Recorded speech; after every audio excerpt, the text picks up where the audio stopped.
Welcome to basket speaks. 2 நாள் முன்பு உத்தரப்பிரதேசில் ஹத்ராஸ்ங்கிற இடத்துல ஒரு மத போதனை கூட்டம் நடந்திருக்கு. அந்த மத போதனை கூட்டத்தில் ஒரு 120 பேர் ஒரு நெருக்கடியில், ஸ்டாம்பீட் சொல்லுவாங்க இல்லையா, அந்த ஸ்டாம்பீடில் ஒரு 121 பேர் இன்று வரை இறந்து விட்டதாக தகவல் வருகிறது. இதில் நிறைய விஷயங்கள் இதில் இருக்குது. அந்த கூட்டம் அந்த ஹால் கெப்பாசிட்டி, அதாவது அந்த இடத்தோட கெப்பாசிட்டிங்கிறது 80,000 பேர்னு சொல்லப்படுகிறது. ஆனால் கூட்டம் 2 லட்சம் பேர்னு சொல்கிறாங்க. இதுக்கு யார் பொறுப்பு? எப்படி ஒரு சாதாரண ரோட்டில் ஒரு ப்ரோக்ராம் போகும்போது அதுக்கு போலீஸ் 100 கேள்விகள் கேட்டு அதுக்கப்புறம் தான் நம்மளுக்கு பெர்மிஷன் கொடுக்குறாங்க. நம்ம பார்க்குறோம், ஒரு கூட்டம் நடந்தால் கூட வித்தவுட் பெர்மிஷன் எவ்வளோ பேர் வருவாங்க, யார் நடத்துகிறாங்க, என்ன பண்ணுறாங்க எல்லாம் கேட்டுட்டு அதுக்கப்புறம் தான் ஒரு பெர்மிஷன் கொடுப்பாங்க. அந்த பெர்மிஷன் கொடுக்கும்போது கூட ஒரு போலீஸ் ஃபோர்ஸ் அங்கே இருக்கும். போலீஸ் ஃபோர்ஸ் இல்லாமல் எந்த வித கூட்டமும் நடக்காது. ஏன்னா அது ஏதாவது நெருக்கடி வந்துருச்சுன்னா அது அவங்க தான் பதில் சொல்லணுங்கிறதுனால இதெல்லாம் நார்மலான ஒரு நாட்டில் நடக்கிற ஒரு கன்வென்ஷன். ஆனால் இந்த இதில் எப்படி 80,000 பேர் இருக்கிற கெப்பாசிட்டி ஹாலில் அது ஒரு பெரிய பந்தல் மாதிரி போட்டு அதில் இருக்காங்க வச்சுக்கோங்களேன். நடந்து 2 லட்சம் பேர் எப்படி அனுபவித்தாங்க. ஒன்று. இரண்டாவது, இந்த ஆள் யார், அந்த மதபோதகர் யார் அப்படின்னா, கிட்டத்தட்ட 25 வருஷம் முன்னாடி ஒரு சாதாரண கான்ஸ்டபிளாக இருந்தவர். உத்தரப்பிரதேஷ் இதில் கான்ஸ்டபிளாக போலீஸ் கான்ஸ்டபிளாக இருந்தவர் அந்த ஜாபை ரிசைன் பண்ணிவிட்டு இந்த முழு நேரமும் இந்த ஊழியத்தை செஞ்சிட்ருக்காரு. இதில் எவ்ரி இயர் இதே தான் பிரச்சனை வருதான். அங்கே கூட்டம் நெரிசல் ஜாஸ்தியாகிடுது அவர் கூடுற கூட்டத்தில்.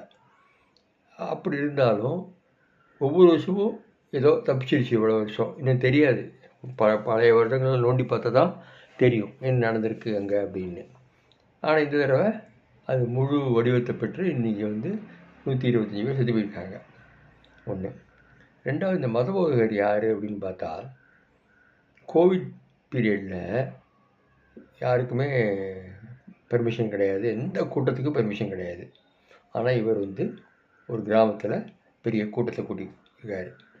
ஒன்று. அப்போயாவது அவரை பேன் பண்ணணும், இனிமேல் எந்த கூட்டத்தையும் கூட்டக்கூடாது அப்படின்னு. அவர் இந்த மாதிரி லாஸை வயலேட் பண்ணுறவர் தெரிஞ்சதுன்னா கண்டிப்பாக அவருக்கு நீங்கள் கூட்டத்தை கூட்ட அனுமதிக்கக்கூடாது ஃபஸ்ட்டு. இரண்டாவது, அவரை பற்றி இன்னொரு தகவல் என்னென்னா, அவர் நில மோசடி செய்கிறவர். அவருக்கு மேலே நிறைய கேஸ் இருக்குது. அப்போது அந்த மாதிரி ஆள் கூட்டத்தை கூட்டும்போது பெர்மிஷன் கொடுத்தீங்களா, எப்படி ப்ரையர் பெர்மிஷன் வாங்கப்பட்டதா, எத்தனை பேர்னு சொன்னாங்க, எத்தனை பேர் கூடுவாங்கன்னு கேட்டாரா அவர், சொன்னாரா அவர், என்ன அண்டர்ஸ்டாண்டிங் உத்தரப்பிரதேஷ் அட்மினிஸ்ட்ரேஷனுக்கு இருந்திருக்கு, இதெல்லாம் நம்ம சீரியஸாக ஆராயணும். இந்த காம்பன்சேஷன் கொடுக்கறது, உத்தரப்பிரதேஷ் முதலமைச்சர் யோகி ஆதித்யநாத் கடைஞ்செடுத்த ஒரு அயோக்கியத்தனமான ஒரு ஸ்டேட்மெண்ட்டை விட்டுருக்காரு. நாங்கள் ப்ரோப் பண்ணுறோம், ரைட்டு ப்ரோப் பண்ணுங்க. ஆனால் அதுக்கு முன்னாடி அவர் என்ன சொல்கிறாருன்னா, சதிகாரர்களை பிடிப்போம். இது என்ன சதிகாரர்கள்னு என்ன இருக்குது இதில்? சதிகாரர்கள் உங்கள் பாபா தான், அவன் தான் சதிகாரன். அவனை அரெஸ்ட் பண்ணல, அவன் ஓடி போயிட்டான், அவன் ஆளையே காணும். அவனும் ஜெயில் சொல்கிறான், சதிகாரர்களின் சதி இதுன்னு அவன் சொல்கிறான். ஏன்டா நீ கூட்டத்தை கூட்டினாங்கிறது அது பதில் காணும். ஆனால் எவ்வளோ பெரிய ட்ராஜடி பாருங்கள். ஒருத்தர் மேலே ஒருத்தர் ஓடி விழுந்து இன்றைக்கி ரிலேட்டிவ்ஸ்லாம் நீங்கள் அதை போய் இந்த பேப்பர் படித்து பார்த்தாலும் தெரியும். அந்த ஹியூமன் ட்ராஜடியை நம்ம பார்க்கணும். ஆஸ்பத்திரியில் அடையாளம் தெரியாத மாதிரி உறவினர்கள்லாம் ஓடிருக்காங்க, போய் தேடிருக்காங்க. இந்த அளவுக்கு ஒரு மோசமான ஒரு நாடு நான் எங்கேயுமே பார்த்ததில்லை. இவ்வளோ தூரம் கேவலமான ஒரு அட்மினிஸ்ட்ரேஷன், இவ்வளோ ஒரு கேவலமான மதம் போதையாக ஆகி யார் வேணால் என்ன வேணால் சஸ்தங்கிற பேரில் என்ன வேணால் பேசலாம், எப்படி வேணால் கூட்டிக்கலாம் அப்படிங்கிற அந்த ஒரு டெண்டன்சி இந்த நாட்டில் இருக்கிறது ரொம்ப ரொம்ப அபாயகரமான போக்கு. இது நல்லா பாருங்களேன். இன்னொன்று, இதில் சாகிறது யார் அப்படின்னு, இந்த கூட்டம் யாருன்னு பார்த்தீங்கன்னா 2 லட்சம் பேர் கூடுறானே வச்சுக்கிறேன். அவ்வளோ பேரும் சாதாரண கூலி தொழிலாளிகள், ஏழைப்பாளைகள். இவங்களை கூட்டிகிட்டு தான் இவங்க கூட்டம் போட்டுருக்காங்க. இதில் செத்து போனது யார்? ஏழைகள் தான். முழுக்க அன்றாடம் காட்சிகள் தான் செத்து போயிருக்காங்க. நீங்கள் கள்ளக்குறிச்சியில் பார்க்குறீங்க இல்லையா, செத்து போனது யார்?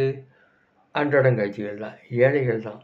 இந்த நாட்டில் ஏழைகளுக்கு எந்தவித மரியாதையும் கிடையாது. அதுவும் குறிப்பாக அந்த ஏழைகள்ங்கிறது யாருன்னு பார்த்தீங்கன்னா, கேஸ்ட் அடிப்படையில் நான் சொல்கிறேன், அவ்வளோ பேரும் தாழ்ந்த ஜாதியாக இருக்காங்க.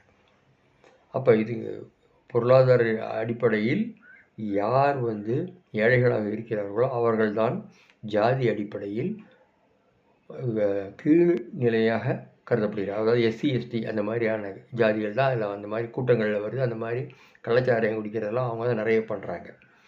அப்போது கவர்மெண்ட்டுக்கு அதுக்கு மேலே அக்கறையே கிடையாது. இதுதான் உண்மை.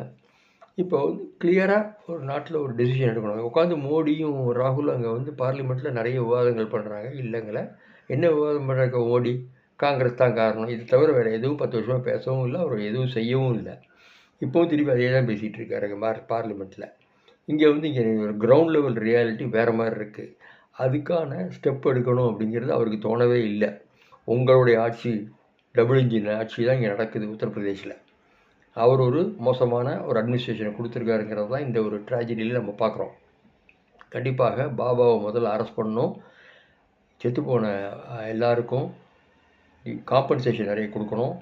மூன்றாவது, ஒரு மிகப்பெரிய ப்ரோப் ஏஜென்சியை வச்சு இது என்ன நடந்திருக்குங்கிறத கடைசி 25 வருஷமாக அவர் என்னென்ன பண்ணியிருக்காரு, மற்ற ரிலீஜியஸ் காங்கிரிகேஷன்லாம் என்னென்ன நடந்திருக்குங்கிறத ப்ரோப் பண்ணி ஒரு ரிப்போர்ட் மாதிரி ஒரு கமிஷன் ஆஃப் என்கொயரி பண்ணி ரிப்போர்ட் பண்ணணும். 4வது, இனிமேல் இந்த மாதிரியான மத போதனைகள் ஆன கூட்டம் நடக்கக்கூடாது. அதுக்கு பேன் கொடுக்கணும்.